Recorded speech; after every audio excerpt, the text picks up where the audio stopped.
Salut à toutes et à tous, bienvenue dans le 12e épisode du podcast Ma Ligue 2. Pas de fait marquant puisque c'était la trêve internationale. On va pas débriefer non plus le penalty marqué par Emmanuel Macron, le superbe dribble de Jules sur Erika Vidal dans cette émission. Non, on parle Ligue 2 évidemment comme toutes les semaines et c'est une émission spéciale cette semaine, spéciale derby, puisqu'on a d'un côté un choc entre Caen et Le Havre en Normandie et de l'autre une belle affiche entre Valenciennes et Dunkerque dans le Nord. Pour m'accompagner aujourd'hui, Étienne Comte. Salut Étienne, de Ma Ligue 2. Salut Dorian. Et puis voilà, programme un peu allégé parce que c'était la trêve, mais quand même une belle interview de Jessie Deminguet, le milieu de terrain de Malherbe, à venir. On attaque tout de suite notre émission spéciale derby avec Jessie Deminguet, le milieu de terrain de Caen, qui accueille Le Havre ce samedi. Bonjour Jessie, merci beaucoup d'avoir accepté notre invitation. Bonjour, merci à vous. Bon, alors on annonce plus de 15 000 personnes déjà pour ce match, une ambiance qui devrait être magnifique là au stade d'Ornano samedi. On imagine l'impatience de disputer ce derby, cette belle rencontre. Ouais, non, c'est sûr. On attend beaucoup de supporters. Un gros match pour les Normands, donc on s'est bien préparé. On va bien s'entraîner demain pour préparer ce beau derby. Bon, pour parler du derby, on pouvait difficilement trouver mieux quand même comme joueur, puisque tu as été formé à Caen, tu n'as connu que Malherbe pour le moment chez les professionnels. Voilà, ce match contre Le Havre, est-ce qu'il est vraiment particulier? Comment on le ressent quand on est un pur canet comme toi?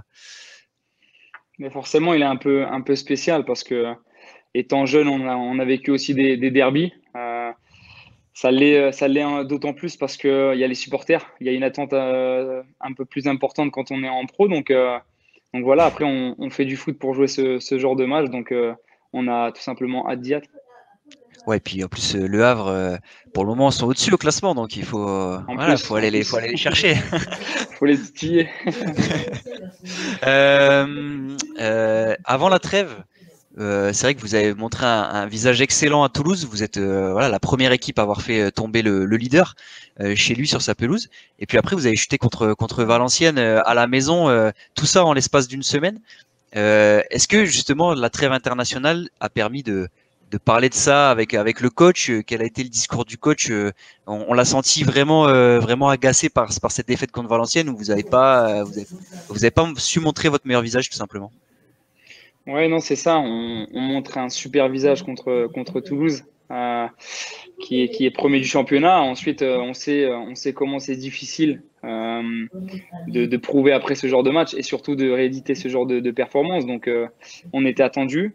C'est ce qui s'est passé. On n'a pas su gérer le match comme on le voulait. Donc voilà, ça nous a mis une bonne claque avant la trêve. Donc voilà, on a pu bien bosser sur des bases d'abord défensives pendant la trêve et on espère que ça va porter ses fruits pour le derby.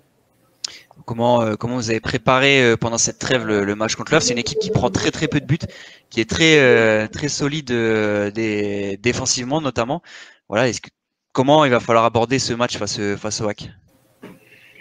Tout simplement mettre beaucoup d'envie, beaucoup de détermination déjà dans ce genre de match, de pas donner des buts faciles comme on a pu le faire le dernier match contre Valenciennes. Donc essayer de faire le moins d'erreurs possible pour essayer de marquer les buts qui vont nous faire gagner ce match. Quel est ton regard justement un peu sur ces 11 premières journées? Est-ce qu'il y a des regrets, ou est-ce que tu penses que finalement là Malherbe est plutôt à sa place avec ses 14 points, ou est-ce qu'il y a des matchs où tu te dis que ça aurait pu basculer et monter un peu plus haut au classement? C'est un bilan mitigé. Voilà, on est passé par toutes les émotions, j'ai l'impression. On bat le premier, on fait de belles performances pendant les 11 premières journées, mais aujourd'hui, ouais, non, je pense qu'on est à notre place. On n'a pas su faire la bascule quand c'était le bon moment. On a le match de Dijon où il y a eu des erreurs d'arbitrage, tout ça, mais sur l'ensemble des matchs, je pense qu'aujourd'hui, j'ai envie de dire malheureusement, mais je pense qu'on est à notre place. Pour revenir peut-être sur un plan un peu plus personnel sur le terrain, donc voilà, c'est déjà votre quatrième saison, c'est déjà ta quatrième saison. Tu as commencé en Ligue 1 avec Malherbe. Là, il y a vraiment eu 2 saisons pleines en Ligue 2 pour toi. est-ce que tu sens voilà la progression sur quel domaine tu as pu franchir des paliers au fil des saisons? On sent voilà de plus en plus d'importance dans le jeu, plus de prise de responsabilité aussi de ta part maintenant dans le jeu. Ouais, c'est ça. J'ai débuté en Ligue 1, on va dire sur la pointe des pieds parce que je venais d'arriver. Je découvre le monde pro. Là, ça fait ouais, 2 ans où je fais deux saisons pleines. Je commence à prendre aussi en expérience. J'ai beaucoup appris avec les entraîneurs que j'ai eus. J'ai eu beaucoup d'entraîneurs pendant mes années à Caen. Mais voilà, je pense avoir franchi des caps, notamment physiquement et sur le volume de jeu. Donc voilà, après, c'est des saisons qui vont, je pense, me servir pour la suite de ma carrière parce que ça n'a pas été toujours facile. Je pense aussi au maintien à la dernière journée l'année dernière. Voilà, c'est des saisons compliquées, mais je pense qu'ils nous servent pour la suite de notre carrière. Étienne, une petite question. Oui, j'avais une question pour Jesse. Comment se porte l'effectif physiquement en ce moment? Parce que vous avez eu beaucoup de pépins de blessures. Est-ce que vous avez pu récupérer quelques joueurs pendant cette trêve? Ouais, ça va un peu mieux. On a récupéré Nuno da Costa, qui était arrivé, qui n'a pas encore joué avec nous. J'ai envie de dire un bon renfort parce que c'est un très bon joueur qui peut nous apporter plein de choses. Donc, on a récupéré Nuno. On a aussi perdu Ibra Cissé, qui était notre recrue défensive et qui nous a fait aussi du mal. Donc, voilà, on se porte bien, mais même si on n'a pas encore l'effectif au complet encore. Vous avez perdu aussi Franklin Wadja il n'y a pas très longtemps. Exactement. Ouais. Ça va peut-être justement vous amener à changer un peu de rôle dans l'équipe, peut-être jouer plus bas, vous et Le Penant. Oui, c'est une option. Franklin, malheureusement, s'est fait une infiltration au ménisque, je crois. Donc voilà, on perd des joueurs aussi importants pour l'équipe, pour l'équilibre de l'équipe. Pas facile pour un coach à chaque fois de remanier l'équipe. Donc voilà, nous, ouais, peut-être ça va nous permettre aussi de changer de système, de nous retrouver aussi plus bas pour être là pour l'équilibre d'équipe. Et justement, on sait que tu es pas mal polyvalent. Alors, depuis quelques saisons, tu as vu jouer à plusieurs postes au milieu de terrain. Quel est le discours de Stéphane Moulin à ton encontre? C'est d'être un peu box-to-box ou d'être plus dans le cœur du jeu? Voilà, dans quel registre, on va dire, Stéphane Moulin t'attend plus particulièrement cette saison? Ouais, j'ai pu dépanner à droite ou à gauche quand il y a eu les pépins physiques, notamment avec nos offensifs. Mais je pense que mon poste est là où je suis le meilleur, où je pense être le meilleur. C'est surtout un milieu box-to-box qui peut aussi être là pour les tâches défensives, mais aussi offensives, qui fait le relais des défenseurs aux attaquants. Donc, je pense que c'est là où je peux être le meilleur. Beaucoup de jeunes du centre de formation sortent à ton image, voilà, chaque année un petit peu. Il y a eu Alexis Beka, voilà, qui est parti Ouais. en Russie. Il y a Johan Le Penant à tes côtés notamment. Est-ce qu'à 23 ans, tu as déjà l'impression de faire un peu figure d'ancien finalement des fois dans le 11? Parce que vous êtes très jeune parfois. Ouais, non, c'est sûr. Bah, surtout l'année dernière, lors du maintien, on était Mm. beaucoup de jeunes, mais non, c'est sûr. On a aussi un autre rôle à jouer. Pourtant, j'ai que 23 ans, hein, Mm. mais voilà, on essaie d'accompagner au mieux ces jeunes joueurs parce que même si j'ai que 4 ans, je pense que voilà, j'ai un peu plus d'expérience qu'eux et j'essaie de les accompagner du mieux que je peux et de les conseiller surtout comme je sais le faire. Et cette saison, on en parlait un peu tout à l'heure avec ce maintien acquis vraiment in extremis, elle a permis d'accumuler peut-être 2, 3 ans d'expérience en une seule, tellement ça a dû être stressant, intense. Enfin voilà, finalement ça s'est bien fini heureusement, mais on apprend, j'imagine, énormément d'une saison comme ça finalement. Ah ouais, c'est clair, c'est le cas de le dire, surtout qu'on passe du début de saison où on est au tableau, où bah, tout va Mm. pour le mieux. Et voilà, au fil du temps, on commence à voir le Stade Malherbe de Caen un peu descendre au classement et au final, on joue le maintien en dernière journée. Donc, je pense que, comme tu l'as dit, l'année dernière, ça a au moins valu 3 années d'expérience pro, je pense. Ce penalty de Benjamin Janot, comment toi tu l'as vécu? C'était incroyable dans le temps additionnel. Forcément stressant parce que quand on est joueur, on sait à quel point c'est important. Et surtout pour les salariés du club, parce que voilà, quand ça reste un très gros club. Et voilà, on savait que derrière, il y avait aussi des familles qui attendaient aussi le résultat du match. Donc voilà, c'est stressant. Il y a tout ça qui se joue finalement. Donc voilà, mais on pense un peu à tout. Mais l'important, c'est que le Stade Malherbe soit toujours en Ligue 2 aujourd'hui. Étienne, est-ce que tu as encore une petite question, peut-être? Oui, j'en ai une, ouais.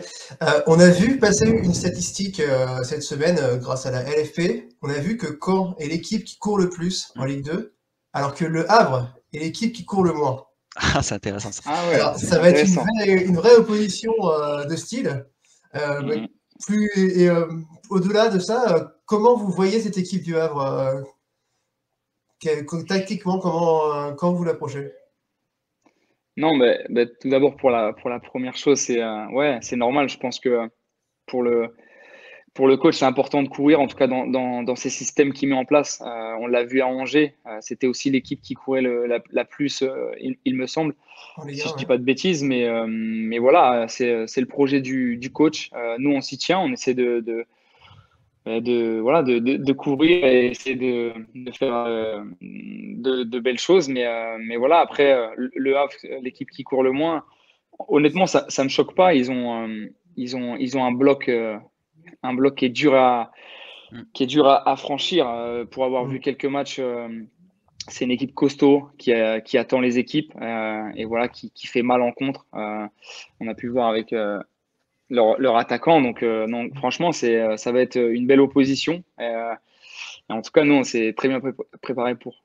Ouais, attention au contre et au coup de pied arrêté Ouais, aussi. c'est ça. Ouais. Ils sont efficaces. Les coups francs, il faut éviter les coups francs parce qu'il y a Quentin Cornet, à mon avis, vous avez dû... J'ai vu, il a un sacré pied, mais non, ça va être un beau match de Ligue 2. Ouais.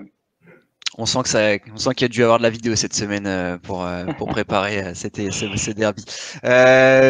Petite dernière question par rapport à ton parcours, Jesse. Donc formé à Malherbe et puis déjà 4 saisons. Il y a un moment forcément où tu as peut-être eu des sollicitations, notamment quand il y a eu la relégation en Ligue 2 du club. Mais voilà, ça t'a tenu à cœur de rester à Caen finalement et de poursuivre ta route avec le Stade Malherbe. Ouais, c'est ça. J'ai eu des sollicitations.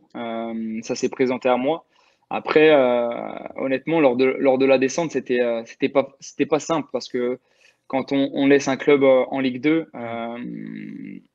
voilà, c'est un peu triste. Donc voilà, j'ai posé le pour et le contre. Au final, j'ai même prolongé, il me semble. Donc voilà, là, il me reste encore 1 an et demi, mais voilà, on va essayer de faire une grosse saison. Là, voilà, on est un peu loin du podium pour espérer, en tout cas, une montée. Enfin, en tout cas, c'est mon avis. Mais voilà, essayer de faire une bonne saison, donner du plaisir aux gens qui viennent au stade, surtout, parce qu'ils ont connu aussi des années difficiles. Et sur le plan personnel, bah, voilà, tout simplement de vivre une bonne saison. Bon, et puis ça passera par une victoire dans le derby pour donner beaucoup de plaisir aux supporters. On imagine que, voilà, Exactement. on l'a dit en début d'interview, 15 000 personnes et ça va sans doute encore monter d'ici samedi. Donc grosse ambiance qui va faire plaisir avec, je crois, le parcage visiteur aussi sera plein, 1000 personnes. J'avais vu du hack. Donc voilà, on espère que tout va se dérouler, tout va rester très festif dans ce derby normand pour avoir du spectacle sur le terrain comme en tribune. Merci beaucoup en tout cas, Jesse. On te souhaite évidemment un bon match samedi et une bonne saison à Malherbe. Et puis voilà, on va suivre ta saison comme d'habitude de très près. Continue comme ça, c'est que tu étais l'une des révélations il y a 2 ans et maintenant tu es une confirmation de ce championnat. C'est gentil en tout cas. Merci à vous, c'était cool. Merci beaucoup, Jesse. Merci. Salut. Ciao. Ciao. Deuxième partie de notre émission et après le derby Caen, Le Havre place à celui à venir entre Valenciennes et Dunkerque dans le Nord. Et pour en parler, j'ai le plaisir d'accueillir Adrien Bray, journaliste à France Bleu Nord et qui suit évidemment de près la saison des 2 clubs. Salut Adrien, merci beaucoup d'être avec nous. Salut Dorian. Le meilleur derby, hein, c'est le vrai. Ouais, exactement. C'est un vrai derby du Nord du 59, celui-là. Il y avait Valenciennes-Lens notamment ces dernières saisons, mais celui-là, il y a déjà eu lieu l'année passée à huis clos. Là, on aura du public évidemment au stade du Hainaut pour cette belle affiche. Première question pour toi, Adrien. Est-ce que selon toi, il y a un favori qui se dégage entre Valenciennes qui a un peu de mal à domicile et Dunkerque qui reste sur 2 succès d'affilée, même si VA reste sur 3 victoires également de son côté? Bah déjà, l'avantage qu'on a, c'est qu'on est un peu plus optimiste sur un gros match que ce qu'on aurait pu faire si on avait fait ce derby il y a un mois. Les deux tendances, les deux équipes vont beaucoup mieux, en tout cas en ce moment. Ça souffle un peu du côté de Dunkerque, on respire un peu, même si ça reste compliqué, on reste relégable. J'aurais tendance à dire que Valenciennes est favori parce que voilà, il y a une force un peu plus importante de ce côté-là, parce que Olivier Guégan a l'habitude du très haut niveau en tant que coach. Et puis voilà, le seul bémol, c'est qu'il me rappelle toutes les semaines qu'il est moins bon à domicile, qu'il y a un problème à domicile. C'est une façon pour lui, je pense aussi de retirer un peu la pression et de la mettre sur Dunkerque, alors que l'an passé, toute la pression était sur Valenciennes et Dunkerque est arrivé un peu tranquillement pour aller s'imposer en plus au passage 1-0 à Valenciennes. Ouais, et d'ailleurs, il y avait eu 2 victoires de Dunkerque, je pense l'année passée dans le derby. Je me souviens du match aller également où l'USLD s'était imposé. Si on reprend globalement, rapidement la saison des 2 équipes, c'est deux formations, tu le disais, qui ont mal débuté, et qui ont su trouver le déclic. Ça a été un peu plus tardif pour Dunkerque, mais tu l'as dit, c'est 2 équipes qui restent là sur une bonne dynamique. Ouais, c'est ça. Dunkerque, on en parle, ça a mis énormément de temps à décoller. Alors dans le jeu, on voyait vraiment du changement. On voyait déjà la patte de Romain Révelli dès le début de saison. Cette volonté de jouer un peu plus, de garder le ballon, de moins subir en fait que l'USLD de l'an dernier avec Fabien Mercadal, où là c'était clairement assumé de jouer extrêmement bas et d'avoir un joueur comme Kebal qui faisait la différence en contre-attaque, en transition extrêmement rapide. Là, on va un peu plus garder le ballon, se sécuriser un petit peu. Au début, ça a pêché parce que pour plein de petites raisons différentes additionnées en fait. Donc il y a eu une sorte de pression qui s'est installée, la pression du résultat. Quand vous décollez pas, que vous êtes à égalité que Nancy, forcément ça va pas bien. Mais voilà, on a vu contre Toulouse, il y avait quand même des bonnes choses, même s'il y a une défaite 2-0 en milieu de semaine. Mais on a vu des bonnes choses et puis surtout, on a vu l'état d'esprit et la confiance quand même rester du côté de Dunkerque, cette envie de jouer. On l'a vu contre Bastia, dès qu'ils ont décidé de jouer un peu mieux, et ils ont gagné. Enfin, ils ont ouvert le score et puis finalement, ils l'ont emporté. Ça a fait du bien après la victoire face à Pau 3 jours plus tôt. Donc voilà, on souffle un petit peu du côté de Dunkerque, c'était vraiment important, même si voilà, il manque encore des points, on est toujours relégable, on a toujours cette pression là, mais ça va un petit peu mieux du côté de Valenciennes. On a tendance à dire que l'arrivée de Lucas Chevalier dans les buts change totalement la donne. Depuis qu'il est là, c'est 10 points sur 12 possibles. Donc il s'était blessé en tout début de saison, on avait vu Saturnin Lagbe arriver. Là, Alagbé postule pour le groupe pro de ce week-end, mais il était en sélection là cette semaine. Donc normalement, il y a aucun souci pour Chevalier. On a discuté ensemble la semaine dernière. Lui, il est très content de voir ses résultats arriver. Il prend pas pour lui cette statistique des 10 points sur 12. Mais en effet, depuis qu'il est là, voilà, il y a une confiance, il y a un calme, en fait, il y a une sérénité qui se dégage. Et puis, au fur et à mesure de ce début de saison, on voit aussi qu'il y a un peu moins de changements tactiques aussi. Il y a une stabilité au niveau de la composition d'équipe valenciennoise par rapport à l'an dernier, où chaque semaine, vous pouviez faire des débriefs de Valenciennes avec des compos différentes. En première, en deuxième période, à la 75e, ça changeait. Là, il y a quand même quelque chose d'assez fort qui se dégage avec ces 2 pistons, les 3 centraux et un duo d'attaque. Alors si tu le disais, Valenciennes a trouvé un peu son ossature.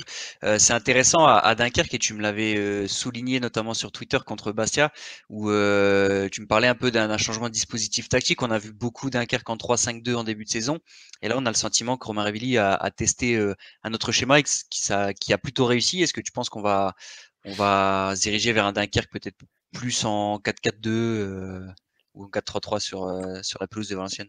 Là, c'est encore un peu difficile à dire. Je pense juste pour rappel, Thomas Vanneuil, le défenseur central, un des 3 défenseurs centraux titulaires de Dunkerque, est suspendu pour cette rencontre à la suite des échauffourées qu'il y a eu à Pau. Donc, potentiellement, il peut repasser en effet à 4 derrière avec cette absence-là, mais c'est vrai qu'on l'a vu beaucoup jouer avec 5 défenseurs et puis un duo d'attaque qui tourne bien dans l'ensemble. Rocheteau, Chokunte, il fait partie je crois qu'il est 3e meilleur buteur de 2021 en Ligue 2. Donc voilà, il marque énormément, il pèse énormément sur les défenses adverses. Après, Kevin Rocheteau, il joue juste à côté de lui en binôme, mais il aime bien décrocher, il aime bien se retrouver sur le côté gauche. Il m'en parlait encore la semaine dernière, je l'avais eu au téléphone, il me dit moi j'aime bien aussi partir un peu sur le côté. Donc si on met Chokunte tout seul devant et puis sur le côté avoir pourquoi pas Brahimi et Rocheteau, c'est intéressant pour Révéli d'avoir ces deux situations-là. Et en effet, contre Bastia, ce qui fait la différence, c'est le passage à on densifie un peu le milieu de terrain, on repasse à 4 derrière, et ça fait la différence 2 minutes après. Ils ouvrent le score contre Bastia. Et d'ailleurs, j'étais au match amical contre l'Union Saint-Gilloise la semaine passée et ils ont joué tout le match à 4 derrière, donc c'est peut-être aussi je sais pas si contre une belle équipe belge, en tout cas troisième de D1 belge, ils ont joué vraiment tout le match comme ça, donc à voir si c'est quelque chose qui sera reconduit dès le coup d'envoi. Oui, on en parlait, VA a du mal à la maison. C'est vrai que pour l'instant le parcours il est vraiment meilleur à l'extérieur. Est-ce que selon toi il y a une explication sur? Est-ce que tu as pu en parler justement? Justement, je vais mettre en avant l'émission 100% Club Ch'ti du mardi au vendredi sur France Bleu, parce que vous recevez notamment, je crois que c'est le jeudi, les coachs souvent et le mercredi tous les 15 jours.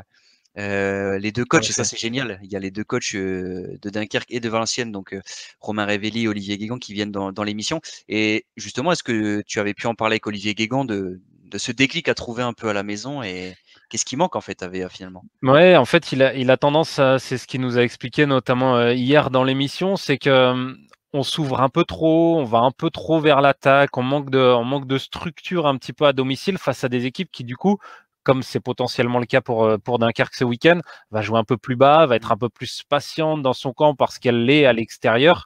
Et du coup, en gros, de façon un peu tendre, Valenciennes se fait avoir comme ça, selon Olivier Guégan. C'est bien les propos du coach qui nous expliquent ça. Après, en effet, il y a peut-être cette raison-là. Il y a aussi peut-être justement cette sérénité ou moins de pression quand ils sont à l'extérieur. Je crois qu'ils sont 2e de Ligue 2 à l'extérieur derrière Toulouse.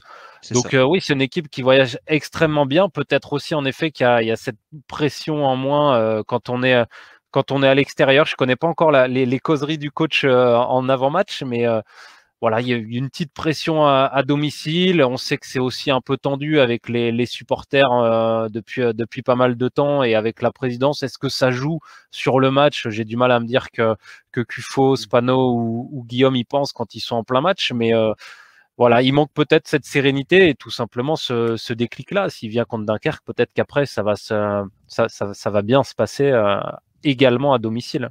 Bon, on rappelle aussi que Valenciennes a gagné quand même contre Bastia à la maison, donc peut-être que c'était aussi ça, ce déclic. Finalement, on va voir avec la réception de Dunkerque s'il y a de la continuité au Hainaut pour VA. Alors les objectifs, ils sont clairs à Dunkerque, c'est le maintien évidemment pour cette saison. Pour Valenciennes, voilà, c'est un peu plus flou. Est-ce que selon toi, ce groupe peut avoir le potentiel de jouer un peu les troubles fêtes et pourquoi pas jusqu'à rêver un peu du top 5, ou est-ce que voilà, c'est vu le début de saison par exemple, il faut rester mesuré avec Valenciennes. On a du mal, non mais même nous qui suivons Valenciennes chaque année, on a vraiment du mal à situer le vrai potentiel de ce groupe. On se dit qu'il y a quelque chose à faire mais le potentiel il est certain. Le potentiel il est certain. Il y en a plein. Des jeunes bourrés de talent, il y en a énormément. Vous avez Chevalier là dans les buts, mais au milieu de terrain vous avez Diliberto qui va revenir de blessure et qui est un super jeune. Julien Masson, Piccolo également qui a marqué lors de la dernière victoire valenciennoise contre Bastia justement. Des jeunes, il y en a plein. Il y a même le petit au milieu de terrain, le petit Kaba qui est en train de remplacer Kankava. Le gars il a 19 ans, il arrive en Ligue 2 cette saison, et à Valenciennes on a cette habitude de former plein de jeunes. Donc le potentiel, voilà, c'est des joueurs que vous allez découvrir par la suite en Ligue 1, dans des bons clubs de Ligue 1, ça il y a aucun problème. Mais c'est aussi de l'inconstance du côté de Valenciennes. On n'arrive pas, on a du mal à voilà, si on fait 2 mois pas bon, après on va en faire 1 mois et demi qui va être bon, mais du coup sur 3 mois et demi, ça suffit pas pour aller chercher une 5e place. Donc la 5e place, le président en parle, il l'a dit dès le début de saison, le président Zdiek, il la veut. Cécile Almeida, chez nos confrères de beIN Sport, il en a parlé il y a 15 jours. Pour lui, c'est jouable également d'aller chercher cette 5e place. Pour Chevalier, moi, il m'en a parlé la semaine dernière. Il m'a dit, bah, écoute, regarde le classement. On est à 4 points d'Auxerre, du Havre. Donc, vu le nombre de matchs qui restent à jouer, pourquoi pas? Je trouve que c'est encore un peu tôt. Je trouve qu'il manque encore quelque chose à cette équipe, une maîtrise collective, en fait, où on se dit, il n'y a pas trop de danger d'aller jouer Nancy, par exemple. Et actuellement, c'était déjà le cas l'an dernier, c'est que vous allez jouer Nancy ou toutes les équipes de bas de tableau et vous vous dites, on ne sait pas pourquoi, mais en fait, on peut quand même prendre un 3-0 sans un non-match comme ça. Il manque encore cette maîtrise-là, en fait, cette force où il y a moins, ça dégage moins un sentiment de puissance comme Sochaux actuellement, par exemple. On se dit, Sochaux, pour les bouger, c'est ou même Toulouse, voire même Auxerre, où c'est des équipes vraiment installées un peu dans le tableau et on se dit, Sochaux, c'est un très bon exemple. Je les ai vus l'an dernier pas mal. C'était très intéressant ce qu'ils faisaient, mais voilà, ils avaient encore aussi cette petite touche d'inconstance et ils loupent le haut de tableau à cause de ça. Je pense que là, cette année, c'est un peu mieux. Il y a un peu plus de rigueur et de régularité. Mais je pense que la première partie de tableau pour Valenciennes, oui, largement. Il y a largement le niveau pour ça. Il y a une sorte d'expérience avec un groupe qui se connaît quand même bien. Et quand vous rajoutez des joueurs comme Le Cuche ou Debuchy qui arrivent cette saison, ils n'ont pas de mal à s'intégrer. Vous allez avoir les petits Boutouttaou et Kaba au milieu de terrain qui régalent également, qui sont des super joueurs. Donc potentiellement, oui, je pense que la saison prochaine, on pourrait potentiellement parler de top 5 s'il n'y a pas de trop de départs. Mais là, cette année, allez, on va continuer d'y croire, entre 5 et 10. Entre 5 et 10, ouais. Pourquoi pas une bonne surprise pour les supporters du VAFC sur le fil, sur la fin. Bon, merci beaucoup. Juste pour finir, est-ce que tu as un petit prono pour ce derby ou est-ce que tu restes neutre et que tu vois un match nul? Je dis ça à tous les gens qui me demandent un pronostic, qui me sortent ça. Je me dis, mais arrêtez de me dire ça dans mon émission, mettez des vrais résultats. J'ai peur pour Dunkerque pour cette situation. Je pense que Valenciennes part avec plus de choses qui vont dans son sens. Je pense que Valenciennes va l'emporter, vu que Dunkerque marque également 2-1, 3-1 pour Valenciennes. Bon, c'est mon prono, c'est pas mon choix. Oui, bien sûr. Et on espère évidemment, peu importe le résultat, finalement, on espère un match ouvert et pas un derby fermé comme malheureusement parfois. Voilà. On s'attend du spectacle, je pense. Voilà, comme tu l'as dit, il y a toujours la zone rouge pour Dunkerque qui fait que la pression sera là quand même. Hein.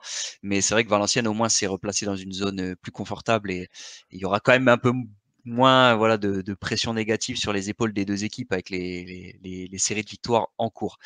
Ouais, écoute, un grand merci Adrien, c'était top de faire ce petit point club du Nord avec toi.